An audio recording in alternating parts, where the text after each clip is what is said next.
Hello everybody, welcome to Snyder's Ache, and today we have got a Savox video, and this is 6 more of the most evil musicians. And we're gonna get right into it, ladies and gentlemen. Hit the like button, hit the subscribe button, comment your think down below. Let's go. It's been 2 years since I last made an evil musicians video. I'm sure you all had a feeling I'd be coming back to them eventually. I couldn't just stop at the 13 I've covered already.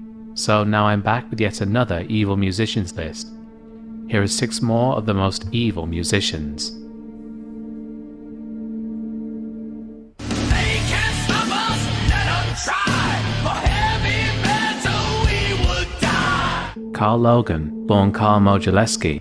I'm not happy he had the music in there. I'll have to do some editing with that one. I'm gonna be honest, probably have to do some editing fucking post to get that out of there. On April 28, 1965 in Clifford, Pennsylvania, carved out a significant place for himself in the heavy metal scene as a longtime guitarist for Manowar. His journey from a young musician in small-town America to the stages of international metal festivals is a tale of talent meeting opportunity, shadowed by a fall from grace that stunned fans around the world. Growing up in a rural area, Logan was drawn to music at an early age. He picked up the guitar as a teenager, inspired by the virtuistic playing of artists like Eddie Van Halen and Randy Rhoads. His dedication to honing his craft was evident. Hours spent practicing in his bedroom led to a proficiency that caught the attention of local bands. By the late 1980s, he was playing in clubs and bars across the Northeast, building a reputation for his technical skills and electrifying solos. The pivotal moment in Logan's career came in the early 1990s, when he crossed paths with Joey DeMaio, the bassist and founding member of Manowar. If you don't know who Manowar are, they're basically the first real power metal band. Queen had a couple of power metal style songs on their first 2 albums. Rainbow had a number of power metal tracks courtesy of Ronnie James Dio, most notably Stargazer, which is one of the greatest songs ever written, by the way. And then there was Riot, whose song Warrior was probably the first US power metal song. But Manowar were the first metal band to frequently write songs about battles, warriors, and gods and the like. They also made what many consider to be the gayest album cover ever, but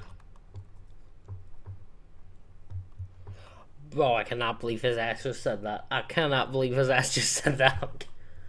Oh my god. The gall of him to say that. that's neither here nor there. At the time when Logan met DeMaio, Manowar was searching for a new guitarist to replace David Shankle, who had left the band after the release of the album The Triumph of Steel, and the two apparently met when Logan almost accidentally hit DeMaio with his motorcycle.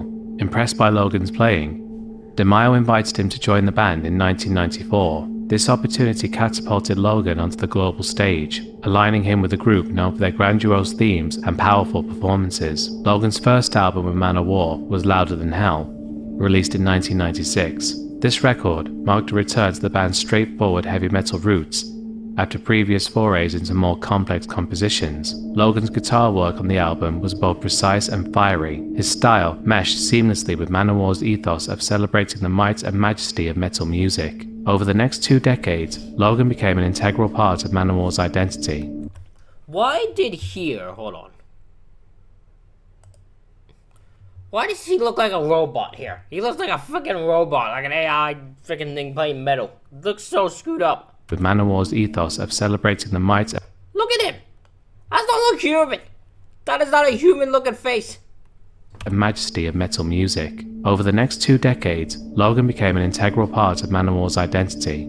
He contributed to several albums, including Warriors of the World, which featured the anthem Warriors of the World United, a song that became a staple in the band's live shows. Logan's solos and riffs were central to the band's sound during this period, characterized by their blend of classical influences and heavy metal intensity. Manowar was known not just for their music, but for their larger-than-life image. Concerts often featured elaborate sets, pyrotechnics, and the band members clad in warrior-like attire. It's worth noting that Logan really stood out compared to his bandmates, who were all fairly buff with long hair, while he was skinny and wore a very obvious wig. He was part of record-breaking performances, including the band's 2008 concert in Bulgaria, which lasted over 5 hours and was certified as the longest heavy metal concert ever by the Guinness Book of Records. Despite that, Why was they allowed to do a concert for 5 hours? Did no one stop them? Like, I know it was a record band, so it's probably a good thing, but like, holy shit, how long do you keep, I'm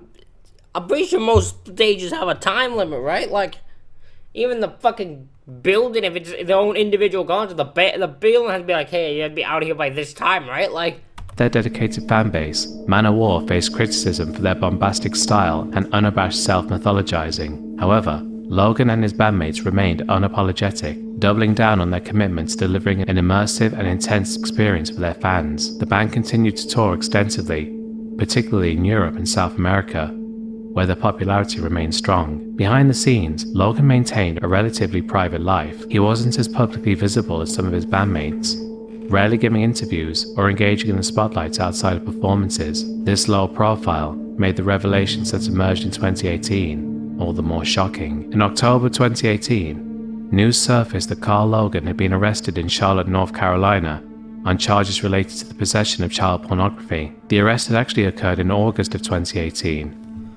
I'm gonna be honest, right? There's just me being honest here. Looking at that, not surprised at all. Looking at him, not surprised at all by that. And maybe that's because I know it. So, like, he just told me, and I look at him like, yeah, that adds up. But to be honest, if you told me that, I don't think I would be so surprised. I'm gonna be honest here. I think that doesn't seem surprising to me. A guy who looks like that would have child pornography. Does not surprise me at all. But it wasn't made public until October of that year. Logan faced 6 counts of third-degree sexual exploitation of a minor, a serious offense under North Carolina law. The charges stemmed from an investigation that discovered he had downloaded and possessed explicit videos involving minors between the ages of 4 and 12. Manowar swiftly issued a statement distancing themselves from Logan. They emphasized that he would not perform with the band and that they were unaware of his alleged activities. The band, preparing for their final Battle Farewell tour, moved forward without him, enlisting guitarist E.V. Martell as his replacement. Legal proceedings progressed over the next 2 years. In July 2019, Logan was indicted by a federal grand jury on the charges. He pleaded guilty in July 2020 to 1 count of receipt of child porn and was subsequently sentenced in 2022 to 5.5 years in prison. The sentence brought some closure to the legal aspect of the case, but left lingering discomfort within the music community. Logan's conviction had a ripple effect on Manowar's legacy. While the band continued to perform and record, the association with Logan's crimes cast a shadow over their history during his tenure.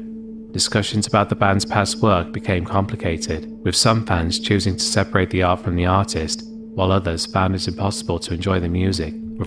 I can't do that. I can't do that in any term. I can't do it in this case. I can't do it in, like, wrestling case when you hear, like Chris Benoit or whatever. I can't do it. I just can't. I can't separate them from that. I can't do it. Like, I just don't know how people pretend to do that and pretend like, you know, it's okay to listen to the band, but it's hard to listen to the band and, like, be like, oh, no, the guy who's on stage performing this and doing the guitar isn't with child pornography. Like, is it, no, that's a different guy. Like, no, I can't do that. I can watch for Chris Benoit stage, I can watch a match of his. But just as I watch a match of his doesn't mean I pretend like he didn't do what he did. You know what I mean? Like, you can't just separate the two. Without recalling the offences. In the wake of the scandal, Manowar maintained their focus on their music and fanbase. They continued touring, including performances that celebrated anniversaries of their classic albums. The band also worked on new material, striving to uphold their reputation as stalwarts of the heavy metal genre. As for Logan, his life after the arrest and conviction became shrouded in privacy. Prior to serving his sentence, there were few public appearances or statements from him. His absence from the public eye was a stark contrast to the years spent under the stage lights. The lack of information about his personal reflections or attempt at rehabilitation left many questions unanswered. I would understand that. I don't think if I was charged with that and plead guilty to that, I don't think I'd want my shit out there either. I think at that point I'm fine with it. I think it's good to hear. I think he's made private. Don't need to make your shit out there public.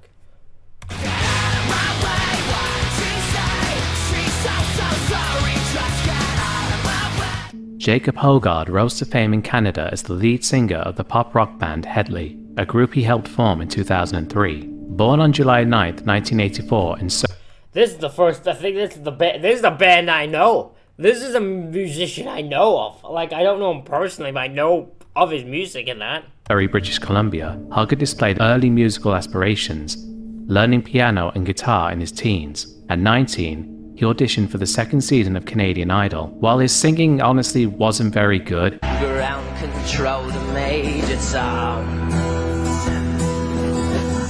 Ground control to Major Tom.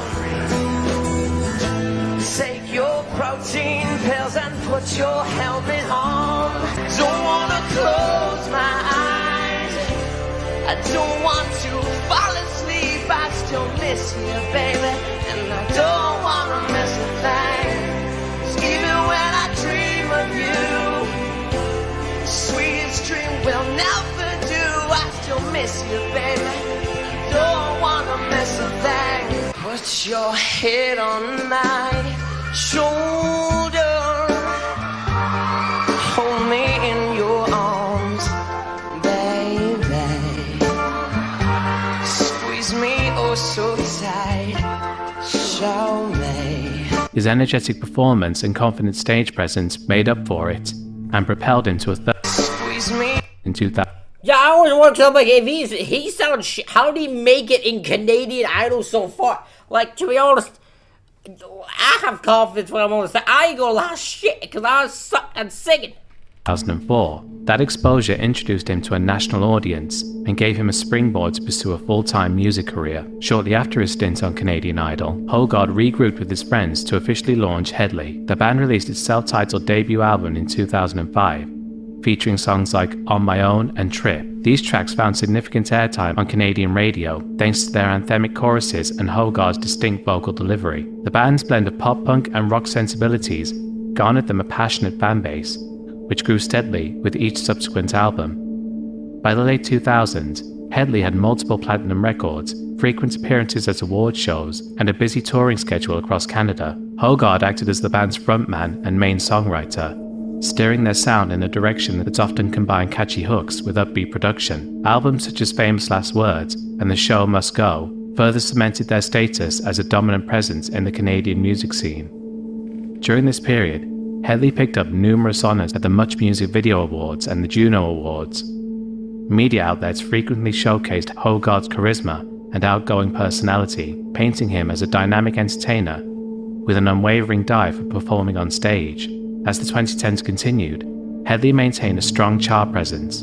The band headlined major tours, filling arenas and often interacting closely with fans. Music videos and behind-the-scenes footage portrayed Hoggard as both jovial and hard-working, qualities that seemed to endear him to a broad demographic. Despite a decade of success, serious accusations against Hoggard came to light in early 2018. Multiple women alleged that they had been subjected to inappropriate conduct and sexual misconduct during encounters with him. The allegations spanned several years, with some women claiming they were underage at the time of the incidents. Under public pressure and scrutiny, Hedley announced an indefinite hiatus and withdrew from any upcoming promotional activities. The band's members posted statements on social media denying any wrongdoing, but acknowledged the need for reflection and a step back from their professional schedule. The situation escalated in 2018 when Toronto police charged Hoggard with 2 counts of sexual assault causing bodily harm. One was a teenager at the time of the alleged incident, while the other was an adult.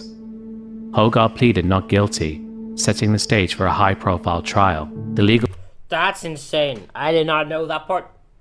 I did not know that part. I don't keep track of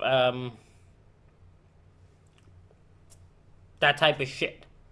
I don't keep track of crimes and like the pop culture. They probably should, but I don't. So yeah, it's insane to me that this is that he got. That one was a teenager. I did not know that. He's evil as fuck for that one. Legal proceedings took place over several years, delayed by various procedural matters. During this time, Hoggard remained out of the public spotlight, making occasional court appearances. Journalists followed each stage of the case, providing updates on witness testimonies, cross-examinations, and the arguments made by Hoggard's defense counsel. In 2022, Hoggard's trial reached a verdict. A jury found him guilty of 1 count of sexual assault causing bodily harm against the adult complainant, and not guilty on charges related to the younger complainant. The guilty verdict carried potential prison time. The testimony detailed a graphic account of force and non-consensual contact, leaving a profound impact on those who followed the case. Throughout the proceedings, Hoggard maintained that the encounter in question was consensual. The sentencing took place several months later. The judge handed down a sentence of 5 years in prison. Underscoring the severity of the offence, Hoggard's legal team vowed to appeal, arguing errors in the trial process. As of the most recent developments, he is appealing the conviction, and the court has yet to issue a final resolution. With the conviction, Headley's previous accomplishments have largely faded from the conversation. Music channels and radio stations across Canada pulled much of Headley's catalogue from playlists in the wake of the allegations. As they should. As they should. Do not give them a platform. They do not deserve one. A move mirrored by certain streaming services. The band had previously been a mainstay on the Canadian touring circuit and award show scene, but neither they nor Hoggard have returned to active public performances or in cases like this, I usually would say I feel bad for the other members of the band because they have to deal with this, and in this case, their little careers have ended because of him. But maybe I don't know enough. Maybe this is a case where maybe in this situation you think most people probably guess the band should know that this is going on, so I can understand maybe that thought process. But like, it is bad. Like, this one guy can do something, and multiple careers are ended as a result. Promotions. Throughout his career, Hoggard was repeatedly praised for his energetic stage presence and knack for crafting radio-friendly hits. Hadley's discography featured multiple platinum-certified albums and high view-count music videos. For a time, they stood as one of Canada's most recognizable pop rock acts, bringing mainstream appeal with enough edge to attract younger audiences. Ultimately, Hoggard's conviction and the surrounding allegations overshadowed those achievements. This downfall illustrates how significant a role Hoggard played in shaping Headley's image and success. Before the legal troubles, his name was inseparable from the band. Now, with him no longer appearing in the public eye, the group's standing has disintegrated, leaving behind a complicated record of widespread popularity and disturbing criminal proceedings. No new music or official statements have come from Headley's remaining members following the trial.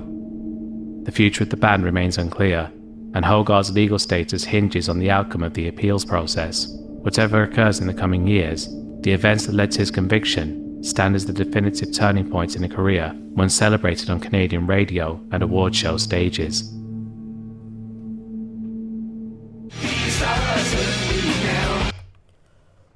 I'm just muted now because I know that playing music, I would have to deal with the issue with the...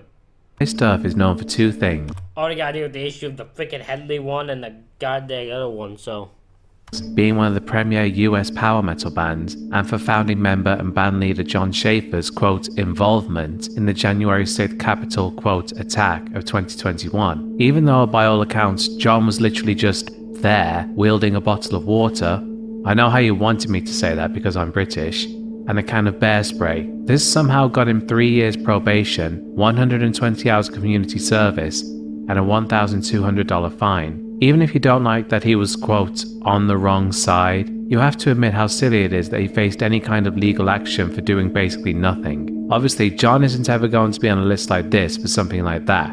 And if you think he belongs on here, you have a very strange idea of what evil is. Anyway, the next evil musician I'm talking about was a member of Iced Earth, but information on him is few and far between. I know he's from Maryland in the US. How interesting that you brought that. You had no... The part that's funny is you had no reason to bring that up. He had no reason to bring... You did not need to bring up the January 6th thing and the guy being involved in that and getting probation. I will admit, if someone... I will even say this. If someone thinks that guy, the guy before who went to... If they deserve to be on this list, you don't know what evil is. Compared to the rest of the... That guy's a fucking saint. Compared to everyone else we've seen so far, that guy's a fucking saint. Now, I don't know this guy. This guy is probably fucked up. Yeah, well, yeah, now just reading it. Yeah, he got rape charges. He's fucked up. So this guy deserves to be on here. This guy's evil. The other guy, yeah, if you think he also deserves to be on here, you damn stupid. I'll tell you that. And that before Iced Earth, he was the lead singer and guitarist for a band called Naughty Naughty, and that apparently none of the other members of that band ever did anything else according to Metal Archives. Ernie Carletti came into the band during a rather rocky period. Their iconic frontman, Matt Barlow, had left the band in 2003 and was replaced by former Judas Priest vocalist Tim Ripper Owens. The band was also without a second guitarist for a while, and that's where Ernie Carletti comes in. There's no information on how he joined the band. I don't know whether he already knew John Schaefer or if there was an audition, but he was hired in 2006 and he'd be fired from the band that same year when he would be charged for a truly horrific offense. On May 23, 2003, 19-year-old University of Delaware student Kristen Balmer was attending a party to celebrate the end of classes. After having 2 beers, she decided to leave at 1:30 a.m. and called a friend to accompany her home. She waited outside for her friend to arrive. While Kristen was waiting, a dark-colored sedan pulled up, and the driver propositioned her, offering $100 if she would put on handcuffs. She refused, but he persisted. Eventually, the driver displayed what appeared to be a chrome handgun and pulled Balmer into the car. Once she was in the passenger seat, the driver blindfolded her with duct tape, handcuffed her hands behind her back, and shackled her ankles. He then... Okay, no, this guy's fucked. This guy's fucked as it gets. What the... This is the most fucked one we've had so far. Yeah, he's worse than the other two. I don't know what the rest are gonna be, but this guy's the worse than the other two. Holy sh...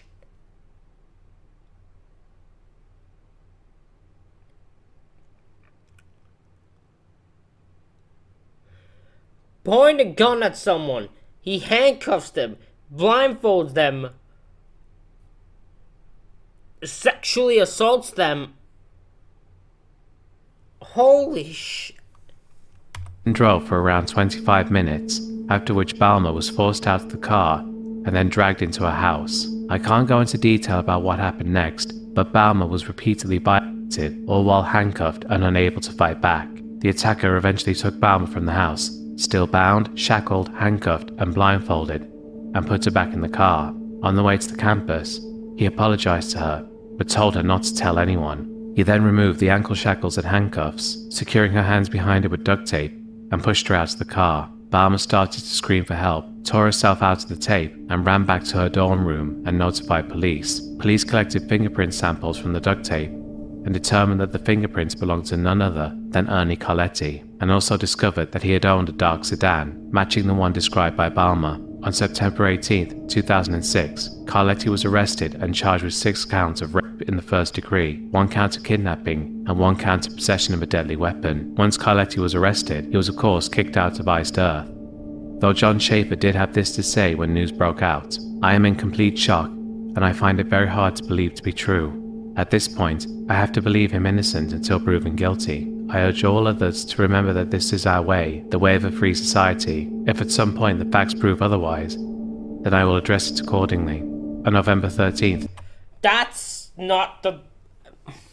Actually, no, I understand that mindset. You will rather believe, you will go innocent until proven guilty. I gotta go by that mindset. You have to believe innocent, proven guilty, unless all evidence proves otherwise. Unless all evidence tells you otherwise. Because if you hear all the evidence and you still go, nah, they're innocent, you're ridiculous at that point. But I understand wanting to believe in a person, so I get that. 2007. Carletti was found guilty of 2 counts of first-degree rape and 1 count of first-degree kidnapping, and was sentenced to 33 years in prison. Since his first band folded after 1 album, and because his time in Iced Earth was so short that he didn't record anything with them or even perform live with them, Ernie Carletti's legacy as a musician is virtually non-existent, and now he will only ever be known as the monster who kidnapped an innocent college student and put her through an experience that she will unfortunately carry these scars from for the rest of her life. Tiny kangaroo down. That is insane. As evil as it gets right there. About there, that's good, that's good. Rolf, I know that the Australians aren't affected by hierarchy and things like that, but I did notice that you kissed Sir Jim's ring when he came in. Is this an exception for you? It was somewhere for the bishop. Yeah, I mean, we go back a long time. What was it? Several weeks ago, wasn't it, when we first met? Several weeks, yeah. You've been playing your records a long time, though. Well, we played a couple of them over the years in the 60s. 1,000 times have I played. Yeah. Don't Be Cruel, Blue Suede Shoes. Yes. All those things of this young man. May I present that to you, Sir James? Is it Sir James or Sir Jimmy? No, it's Jimmy today. Sir Jimmy. Yeah, today's fee dictates it's Jimmy. Sir James comes a lot more expensive. Oh, I see. I didn't know they were giving you a fee on this. My goodness gracious. What do you think of that? I have never been. Well, you've never looked at it yet. What are you talking about? Oh, you're watching it upside down. I'm Sorry. looking at it upside down. see. I've got Antipodean eyes and I can see it upside down. What do I see? I see strong character lines. I see liquid brown eyes. I see the firm jutting chin. All together makes Nothing a like it. horrible sight. Oh, there's a lot of bluffers in this game, I'll tell you. Rolf Harris, what the fucking hell can that man do? My mother thinks he's a painter and decorator. Tie me kangaroo down, what's all that about, the dirty bastards? What's all that about, tying kangaroos down? Two little boys, what the fucking hell's going on? Hey! Rolf Harris emerged as one of the most recognizable entertainers of the 20th century. I know nothing about him. Nothing. Nothing at all about him. A figure whose talents span music, art, and television. Born on March 30th, 1930 in Perth, Western Australia, Harris was the son of Cromwell Harris, a Welsh migrant, and Agnes Margaret, who hailed from Australia. His early years were marked by a blend of athleticism and artistic curiosity. As a teenager, he excelled in swimming, becoming the Australian junior backstroke champion at the age of 16. In 1952, at the age of 22, Harris ventured to London with aspirations of furthering his education in art. He enrolled at the City and Guilds of London Art School, immersing himself in the vibrant post-war British art scene. The move to London transformed his outlook. Art school beckoned, but so did the city's variety halls. At a time when television was bursting into the mainstream, he managed to carve a niche by merging comedic tunes, painting demonstrations, and oddball props.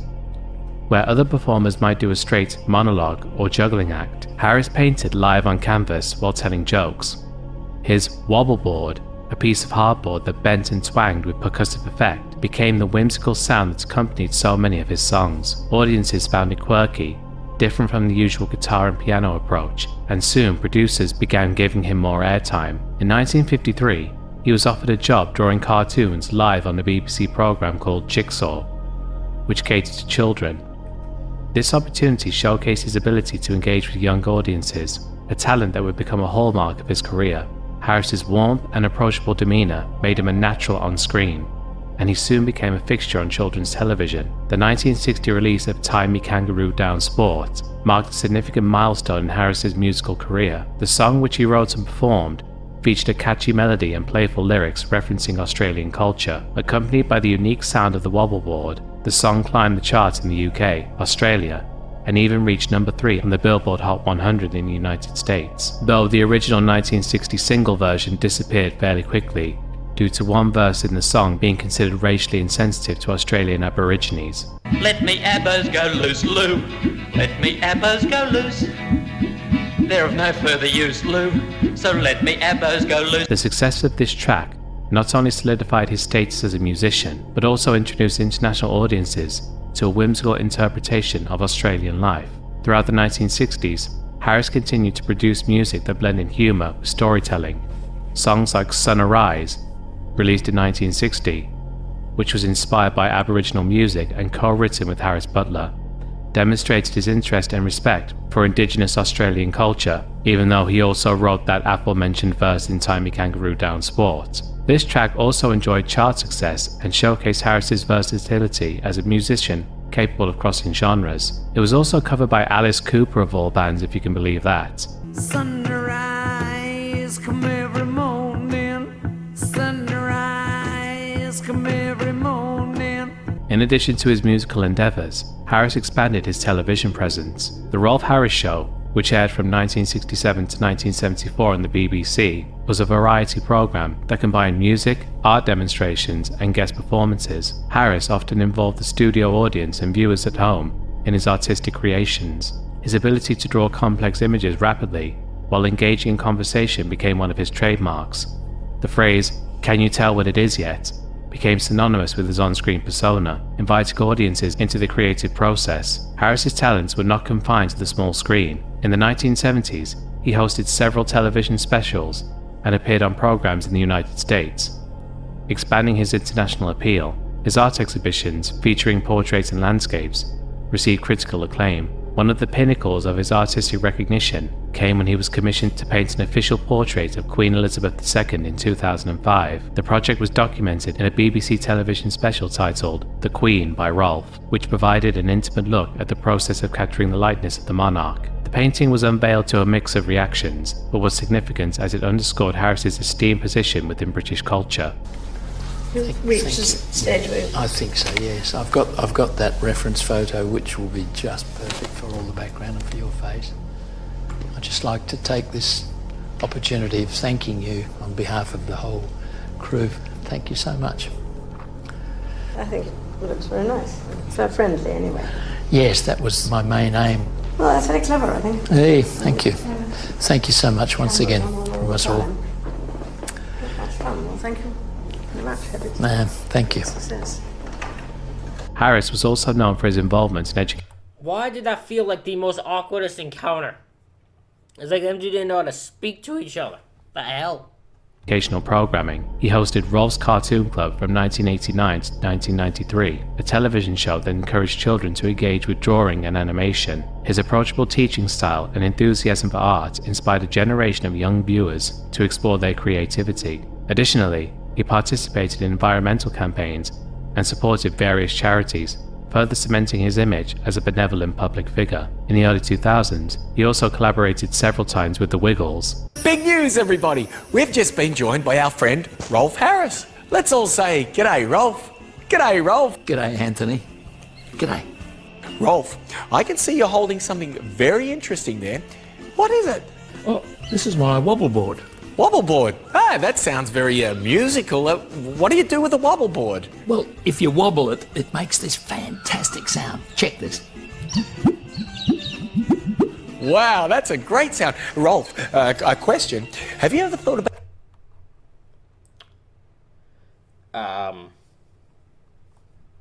This is very weird. Not gonna lie. about using the wobble board in a song? Yeah, I've written a song called Tie Me Kangaroo Down Sport. That sounds like a fun song. Why don't we all sing Tie Me Kangaroo Down Sport with Rolf? Good idea. However, the facade of the affable entertainer began to crumble in the early 2010s. In the wake of revelations about widespread historical sexual abuse by public figures in the UK, particularly following the Jimmy Savile scandal, the Metropolitan Police launched Operation Yewtree in 2012. This investigation aimed to uncover and address allegations of sexual offences committed by prominent individuals at the BBC. In November 2012, Harris was first questioned by police, but was not publicly named. It wasn't until his arrest in March 2013 that his identity became known in connection with the investigation. The charges brought against him were serious: indecent assault and making indecent images of children. The allegations spanned several decades, with incidents as far back as the 1960s. His trial commenced in May 2014 at Southwark Crown Court in London. During the proceedings, the court heard testimonies from several women who accused Harris of abusing them when they were young girls. One of the most harrowing accounts came from a childhood friend of Harris's daughter, who claimed that he had sexually abused her from the age of 13. The prosecution portrayed Harris as a manipulative predator who exploited his fame and the trust placed in him by families and fans. Harris denied all of the charges, but the evidence presented painted a damning picture. The jury found him guilty on 12 counts of indecent assault involving 4 victims. On July 14, 2014, he was sentenced to 5 years and 9 months in prison. The judge condemned Harris for showing no remorse and for having, quote, no one to blame but himself. The conviction sent shockwaves through the public, as the man who had been a beloved figure for decades was revealed to have committed heinous acts. The consequences were swift and severe. Harris was stripped of his honours, His artwork was also removed from galleries, and institutions distanced themselves from any association with him. Television network pulled his shows from their schedules, and his music largely disappeared from airwaves. In 2017, while serving his sentence, Harris faced a second trial on additional charges of indecent assault. However, the jury failed to reach verdicts on these charges, and they were ultimately left on file. During this time, one of his previous convictions from the 2014 trial was overturned on appeal, reducing his number of convictions from 12 to 11. Harris was released from prison in May 2017, after serving nearly 3 years. After his release, Harris retreated into a life of seclusion, avoiding public appearances and living in Bray, Berkshire with his wife, Alwyn Hughes, whom he married in 1958. Hughes, who had been wheelchair-bound in her later years, remained by his side despite the revelations and public scrutiny. Harris was occasionally spotted in public near his home, often using a walking frame due to declining health. In one notable incident after his release, Harris made headlines in 2019 when he was reported to have entered the grounds of a primary school near his home. Witnesses said he was talking to children through the school's fence and playing with a pet dog belonging to one of the students. The school immediately contacted authorities, and although no laws were broken, the incident reignited public outrage and... That's the balls on him. The balls on him. At the thing, knowing everyone's watching, knowing the scrutiny that's on him, knowing the fact that to think he's just gonna go around and start talking to children and walking into the property of a primary school and start talking to children, and no one's gonna pick up on it. Bro, the fuck is wrong with you? You fucked up individual. Holy shit. added to his infamy. As his health deteriorated, Harris remained largely out of the public spotlight. In his final years, he was rarely seen, with reports indicating that he had been battling neck cancer. He died on May 10, 2023, at the age of 93.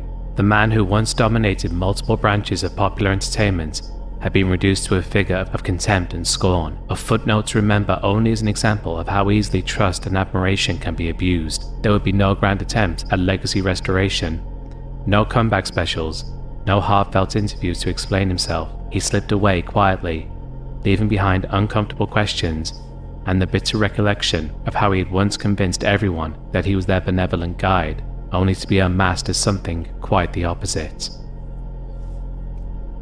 But sometimes people do things to one another which don't make them feel good. Now, you know the sort of touch that makes you feel good? It's a yes feeling. It feels really good. And other touches give you a no feeling. It's like, no, I don't know why I don't like that, but I'm not too sure about that at all. I don't want that to keep going. I want that to stop. That's a no feeling. Just because he's a grown-up does not mean that you have to do what he says. You could say, go away, please. You know, some people, especially grown-ups, they just don't listen.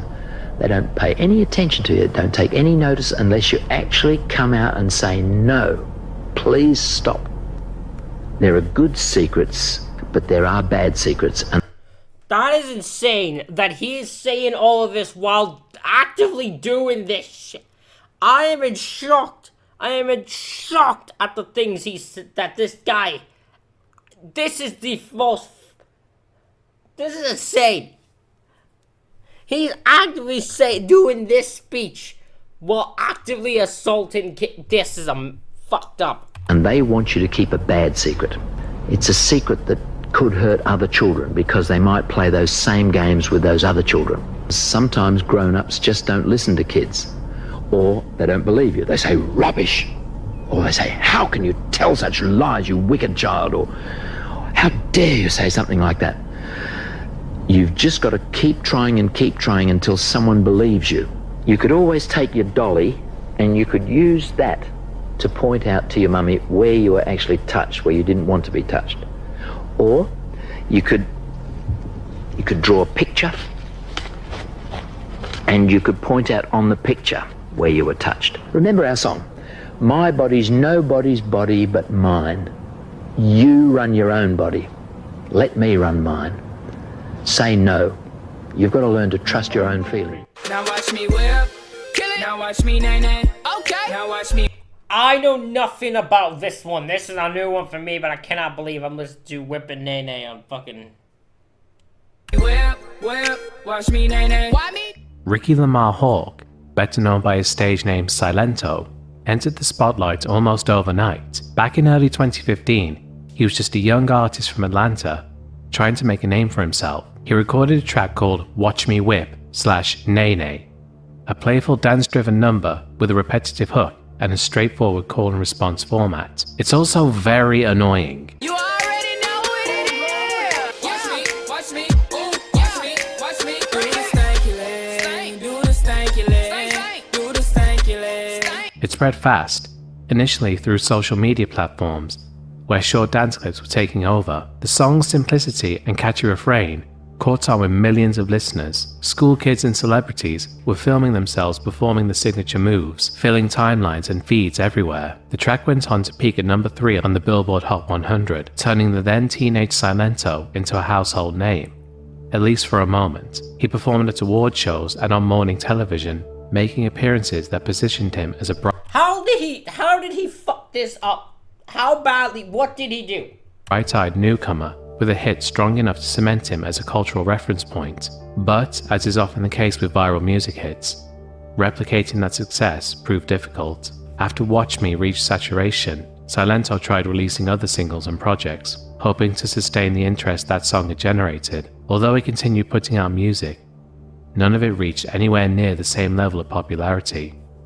His name still drew some attention, but it became less and less frequent to see him in mainstream coverage, and he seemed to fade into the background as newer trends and sensations took over. In the years following his breakthrough, Silento's public appearances became more sporadic, occasionally popping up at smaller events or on social media, but the sense of initial excitement had long since worn off. Then, reports began surfacing about troubling behavior.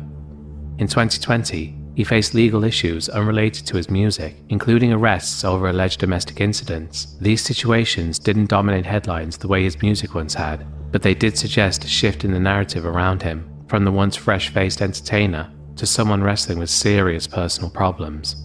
The real shock came in early 2021. On February 1st, Silento was arrested in DeKalb County, Georgia. According to police, he was accused of shooting and killing his 34-year-old cousin, Frederick Brooks. On January 21st, authorities found Brooks with multiple gunshot wounds, and after reviewing residential security footage and other evidence, they identified Silento as a suspect. He was taken into custody, and as details emerged, people struggled to square the image of the young artist who once urged everyone to dance along to a light-hearted track with the grim reality of a murder charge. As the case developed, it became clear that this was more than a misunderstanding or minor offense. In August 2021, Silento was indicted on charges that included malice murder, felony murder, aggravated assault, and possession of a firearm during the commission of a felony. This guy's insane. I don't ever want to hear about that song again. That's insane. What the fuck? Court documents painted a picture of a far graver situation than anything previously associated with him. While he had pleaded not guilty, the indictment and the severity of the accusations indicates that the legal battle ahead would be lengthy and complicated.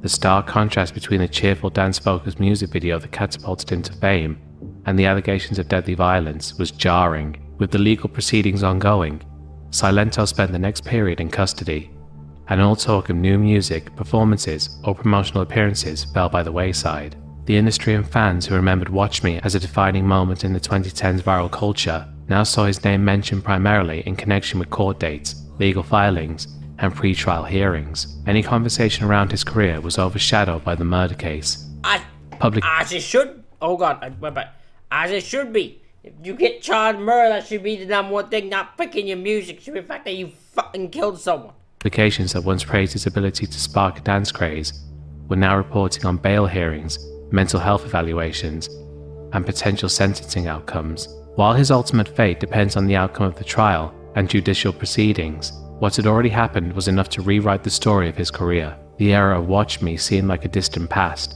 a relic of a time when his future looked full of opportunities. Now, with a murder indictment hanging over him, Silento's name became tied to the kind of headlines that no public figure ever wants to see next to theirs. Over the course of a few short years, Silento's journey had taken him from one-hit wonder status to a defendant facing serious prison time. His early career had shown him as a young artist with a singular moment of fame. Later revelations and the criminal charges leveled against him painted an entirely different picture, one of a fallen public figure, now known as much for the alleged violent act as for the music that made him famous in the first place.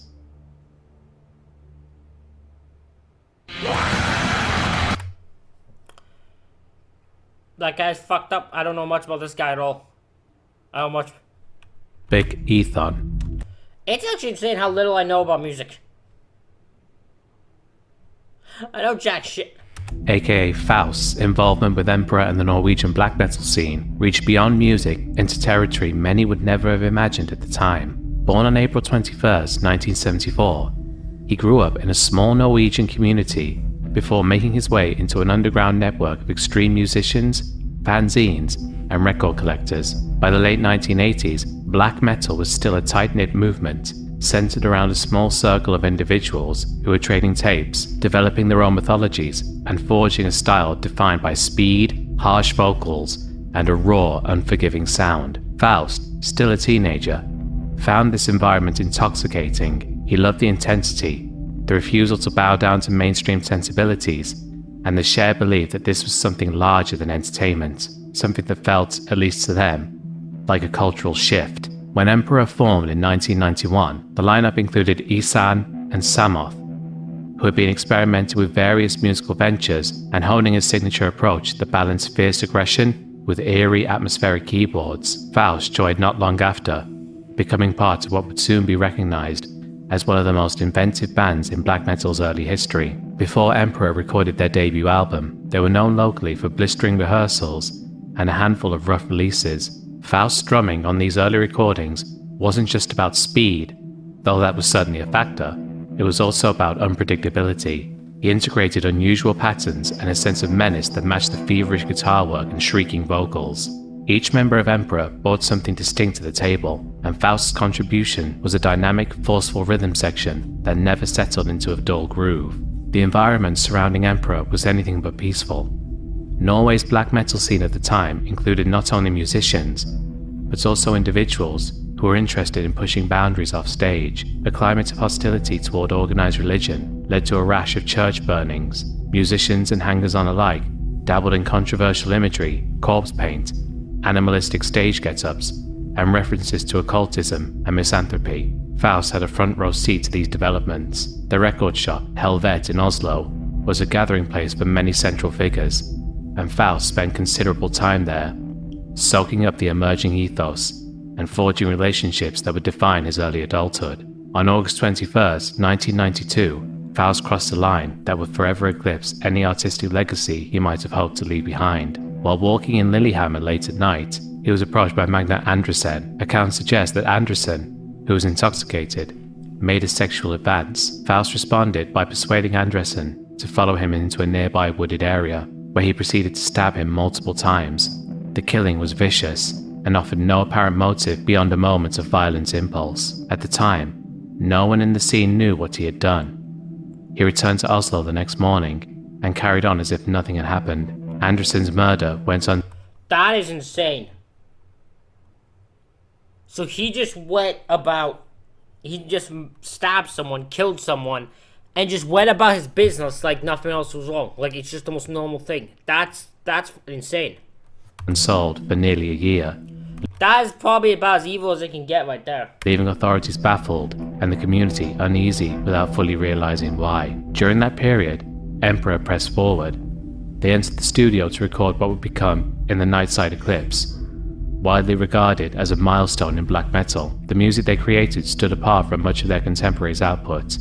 It was ornate, layered with synthesizers, and graced with a sense of grandeur that stretched beyond the genre's primitive beginnings. Faust's drumming on that album was relentless and precise, pushing the compositions forward and accenting them with blasts of sudden aggression. He recorded these parts knowing full well what he had done back in Lillehammer, never confiding in his bandmates. His involvement in the murder remained a terrible secret, with no sign in the studio sessions that something so grim lurked behind the scenes. Meanwhile, the black metal scene's reputation deteriorated as more incidents piled up. Church arsons, intense rivalries, and escalating personal conflicts. The police took a keener interest in the subculture when Varg Vikernes of Burzum was arrested in August 1993 for the murder of Mayhem's guitarist Euronymous. A spotlight fell on everyone connected to the scene. Investigators combing through known associates and participants in Oslo's black metal underground eventually uncovered evidence pointing to Faust's role in Anderson's murder. Arrested in 1994, Faust confessed. The trial brought the truth out into the open, shocking those who had no idea that one of Emperor's own had committed such an act. It'd be insane. It's an insane culture shock, I would assume, to find out the guy you're supporting just is able to easily stab someone to death and go about their business like nothing's wrong. Like that shocked the shit out of me. He received a 14-year prison sentence. Norwegian law often focuses more on rehabilitation than long incarceration, so even a 14-year sentence was considered lengthy within that system. While he sat behind bars, Emperor released In the Nightside Eclipse, followed by other influential records, but the drummer who had helped shape their earliest sound was absent. Faust's absence did not halt Emperor's progress, but it stained their history. Interviews from that era hint at confusion, regret, and a degree of disbelief among those left behind. Faust served 9 years before being released in 2003. When he emerged, the black metal scene he had once helped build had changed. Many bands had matured, shifted directions, or broken up. Younger generations of fans learned about Faust's involvement in Emperor and the murder through documentaries, magazines, and internet forums.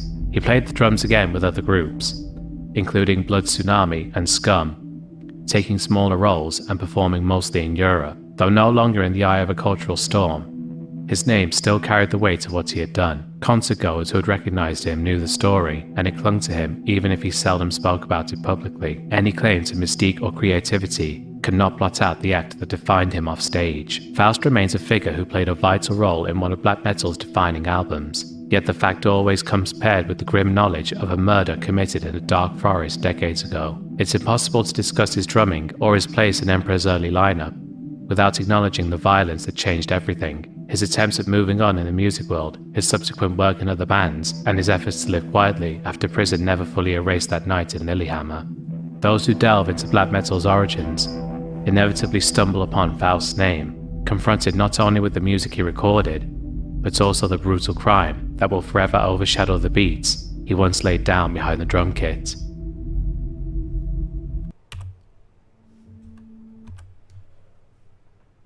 Ladies and gentlemen, that is it for this reaction video. Let me know what you think in the comments.